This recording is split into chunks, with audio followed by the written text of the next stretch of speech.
है। जमुई में प्रभात खबर के गोकुल यादव जी के विषय में मैंने आपको बताया।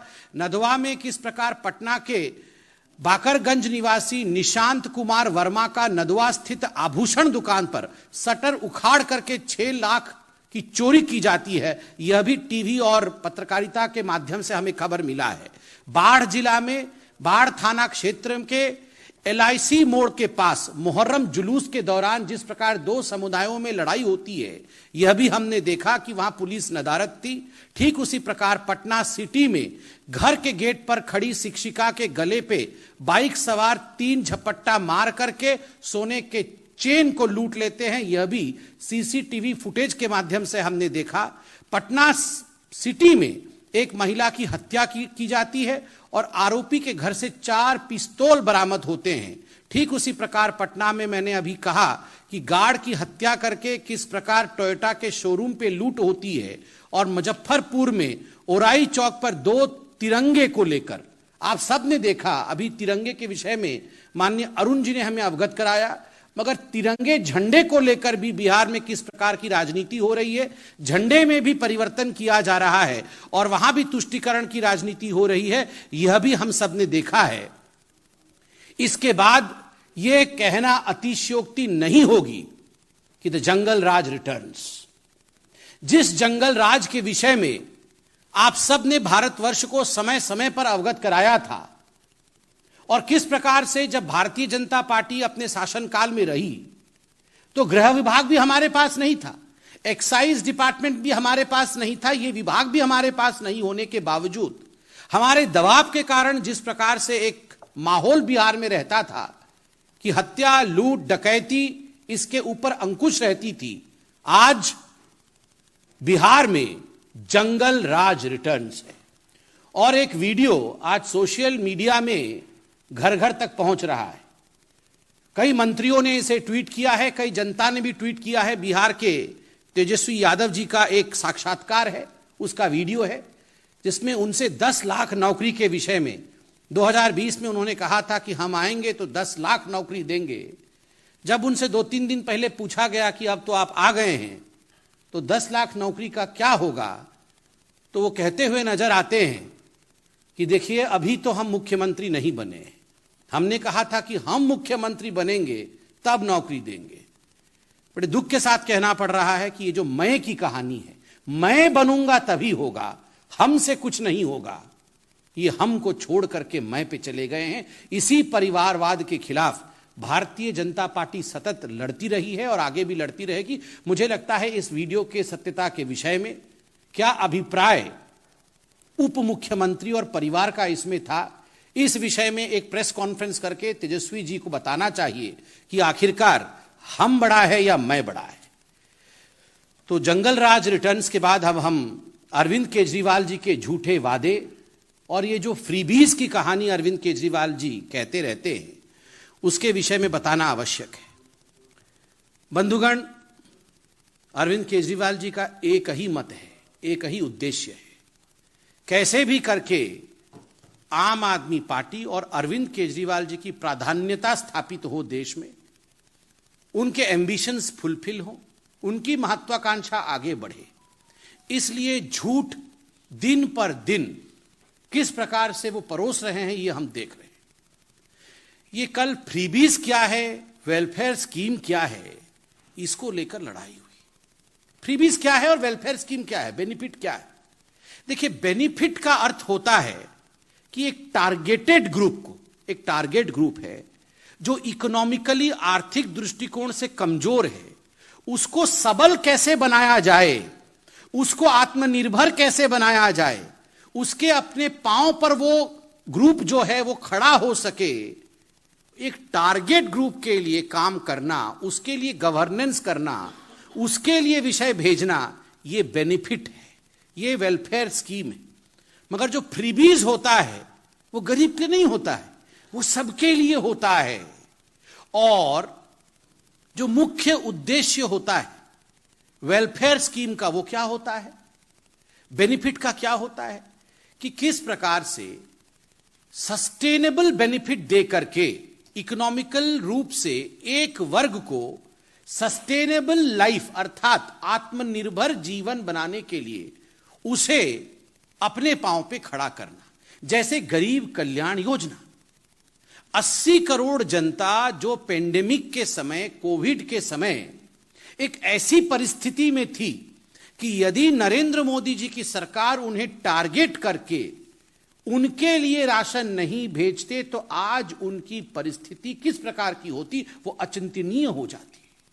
यह होता है टारगेटेड डिलीवरी, और सबके लिए समान रूप से अपने बेनिफिट के लिए, मतलब मुझे राज सत्ता मिल जाए, इस उद्देश्य से किया हुआ कार्य फ्रीबी कहलाता है, यह मुफ्तखोरी कहलाता है। आप देखिए, फ्रीबीज को आप अगर डिफाइन करिएगा, परिभाषित करिएगा, उसका अर्थ निकलेगा नो लॉन्ग टर्म बेनिफिट। किसी भी वर्ग के लिए, किसी भी समूह के लिए, देश के लिए कोई लॉन्ग टर्म बेनिफिट नहीं है, शॉर्ट टर्म बेनिफिट है। किसका है? एक व्यक्ति का या एक पार्टी का। केजरीवाल जी नेता कैसे बन जाए, शॉर्ट टर्म बेनिफिट। आम आदमी पार्टी सत्ता में कैसे आ जाए, शॉर्ट टर्म बेनिफिट। तो जिसको अंग्रेजी में कहते हैं बेट, BAIT, बेट, जिसको कहा जाता है दाना डाल करके मछली पकड़ने की कोशिश, ठीक उसी प्रकार ये जो फ्रीबी है ये एक बेट है। ये किस प्रकार दाना डाल करके उसमें फंसाने की कोशिश, ताकि मेरी महत्वाकांक्षा, अरविंद केजरीवाल जी की महत्वाकांक्षा ये फुलफिल हो जाए। ये अरविंद केजरीवाल जी ये इस प्रकार से एक्टिंग करते हैं ना कि जैसे पूरी दुनिया की चिंता उन्हीं को है, केवल अपनी चिंता है। मैं, मेरा और मेरी पार्टी, इसका भला कैसे हो। और जहां तक मोदी जी और इस सरकार की, भारत सरकार की चिंता है, गरीब और गरीब कल्याण। जो गरीब है, इसीलिए तो आज गरीबी रेखा के ऊपर भारतवर्ष में गरीब उठ पाया है, इसका जो विवरण है ये आज यूनाइटेड नेशन दे रहा है। यह विषय आज विश्व के पटल पे चल रहा है कि नरेंद्र मोदी जी की 8 वर्ष में होते हुए अति गरीब लोग जो थे उनकी संख्या में वृद्धि नहीं हुई, और गरीबी रेखा से ऊपर जो लोग थे, जो नीचे थे, वो आज ऊपर हुए। यह होता है टारगेटेड। और मैं अब अरविंद केजरीवाल जी का एक बहुत गंभीर विषय पर पोल खोलने वाला हूं। एडवर्टाइजमेंट करने में अरविंद केजरीवाल जी, उनसे आगे कोई नहीं जा सकता। कैसे गंभीर सा चेहरा बना करके आप याद करिए, वो निकलते हैं टीवी पे। सुबह टीवी ऑन करिएगा तो केजरीवाल जी आपको नजर आएंगे, दोपहर को केजरीवाल जी, और शाम को भी। मतलब पूरा दिन टीवी पे रहने वाले केजरीवाल जी कैसे पैसा खर्च करते हैं, मैं आपको एक उदाहरण दे रहा हूं। 2015 में अरविंद केजरीवाल जी की सरकार एक योजना लेकर आए कि हम शिक्षा को लेकर बहुत गंभीर है, इसलिए दिल्ली उच्च शिक्षा और कौशल विकास गारंटी योजना, ये मनीष सिसोदिया जी जो उनके मंत्री हैं, तो जो अभी घोटाला किया था ना एक्साइज वाला, वही मनीष सिसोदिया जी। तो ये मनीष सिसोदिया जी 2015 में एक स्कीम लाए अरविंद केजरीवाल कि हम जो है बच्चों को लोन देंगे, और बच्चे जो 10वीं और 12वीं में हैं ये लोग लोन लेके बिना गारंटी के, कोई गारंटी नहीं, कुछ नहीं, कोलैटरल नहीं, कुछ भी नहीं, हम दे देंगे। 10 लाख का लोन देंगे एक बच्चे को, और ये सब उच्च शिक्षा में जाएंगे। और इस साल 21-22 में 89 ऐसे छात्रों ने इस योजना के अंतर्गत अप्लाई किया कि अरविंद जी हमें लोन दीजिए, आपने कहा था। तो 89 में से अरविंद केजरीवाल जी ने बहुत अध्ययन किया, मनीष सिसोदिया जी ने अध्ययन किया, बहुत अध्ययन करने के बाद 2 लोगों को लोन दिया। मतलब इतने लोगों ने अप्लाई किया, इनको केवल 2 लोग दिखे कि 2 लोग ही दे सकते हैं, काबिल है। तो 2 बच्चों को सिलेक्ट किया, कितना दिया होगा पता नहीं, किसी को 5 भी दे सकते, किसी को 6, मैक्सिमम चलिए मान लीजिए 10 लाख दे दिया। मतलब 10 कुल मिलाकर के 20 लाख मैक्सिमम दिया होगा, हो सकता है उससे कम दिया हो, क्योंकि लोन की जो व्यवस्था है वो मैक्सिमम 10 लाख की है, तो हो सकता है 10 दे दिया, चलिए 20 लाख रुपए लोन दिया। और आप जानते हैं एडवर्टाइजमेंट कितने का किया? किसी ने RTI किया था, तो RTI का रिपोर्ट आया, घबरा जाएंगे आप सुन करके। 10 लाख रुपए का लोन देके 19 करोड़ 50 लाख रुपए का एडवर्टाइजमेंट कर दिया है। 50 लाख, 19 करोड़। हाँ हाँ, जितने का बबुआ नहीं उतने का झुंझुना, संजय जी बोल रहे हैं। तो झुंझुना दिखाते रहते हैं हमेशा। टीवी सुबह से रात तक झुंझुना से ही चल रहा है, मतलब अरविंद केजरीवाल जी झुंझुना से ही चल रहे हैं। आप सोचिए जरा, 2 लोगों को, 2 छात्रों को इन्होंने लोन दिया है, और वो भी मैक्सिमम हो सकता है 20 लाख रुपए का, और 19 करोड़ 47 लाख रुपए का इन्होंने जो है एडवर्टाइजमेंट कर दिया है। पूरा उसका विवरण कितना कितना एडवर्टाइजमेंट दिया है इसमें है। इलेक्ट्रॉनिक मीडिया में 18 करोड़ 81 लाख 618, प्रिंट मीडिया में 47 लाख रुपया, ऐसे करके इन्होंने इतने का एडवर्टाइजमेंट दिया है।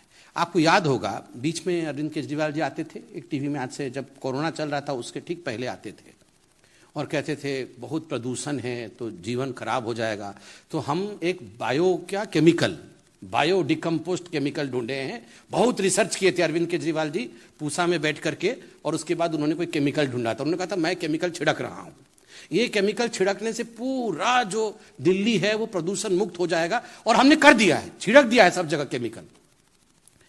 बाद में मालूम पड़ा कि 60 लाख का ये जो एक्सपेरिमेंट करके क्या निकाला था केमिकल, ये 60 लाख रुपए का केमिकल था, और उसमें 24 करोड़ रुपए का एडवर्टाइजमेंट था।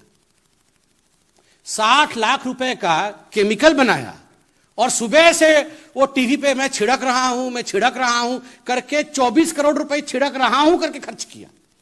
2 बच्चों को यहां पर लोन दिया, और 19 करोड़ रुपया से अधिक खर्चा किया है, 19 करोड़, ये बताने में कि मैंने लोन दिया। ये अरविंद केजरीवाल जी की कहानी है, और सुबह से शाम तक ये फ्रीबी कर रहे हैं।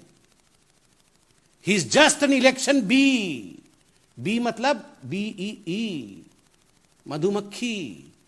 मतलब जैसे ही इलेक्शन आएगा भन बना करके झूठ बोलना और पूरे माहौल को खराब करना कुछ नहीं, केवल एडवर्टाइजमेंट। तो संबित पात्रा को आप यहाँ पर सुन रहे हैं, प्रेस कॉन्फ्रेंस कर रहे हैं, और सीधा जो है विपक्ष पर निशाना साध रहे हैं, खासकर अरविंद केजरीवाल पर फ्रीबीज और उनकी योजनाओं को लेकर निशाना साधते हुए यहाँ पर नजर आ रहे हैं।